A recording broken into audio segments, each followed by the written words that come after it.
एरिसिपेलेटस skin inflammation जो जल्द के ऊपर होती है, ये रेस्टॉक्स के लिए, रेस्टॉक्स इसमें बहुत अच्छी है। तमाम वो एरप्शंस जो जल्द के ऊपर बड़े छाले हों, पीप से भरे हों, खून से भरे हों, सेरम हो गंदा किस्म का, उन सब में रेस्टॉक्स को पेश नज़र रखना ज़रूरी है। रेस्टॉक्स का इन बीमारियों से जिनमें बड़े छाले पैदा होते हैं बहुत गहरा ताल्लुक़ है।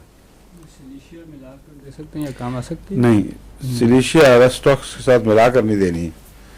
रेस्टॉक्स को अलग इस्तेमाल करें, उसका फिनोमिनन बिल्कुल अलग है।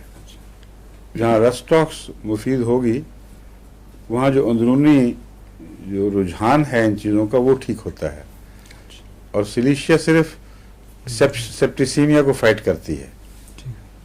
वो जो सेप्टिक असरात ज़ाहिर हो गए सिर्फ उनसे ताल्लुक़ है। इस अंदरूनी रुझान से जो छाले बनाना और उभारना, अगर आप सिलिशिया दे भी देंगे तो कुछ थोड़ा सा हिस्सा मरज़ का स्क्रैप हो जाएगा और बाकी रहेगा और तकलीफ जारी रहेगी, उसको फिर ठीक करना मुश्किल हो जाता है। इसलिए जहाँ मुअय्यन तौर पर एक बीमारी की पहचान हो, वहाँ एक दवा पहचानी जाए, वहाँ वही देनी चाहिए।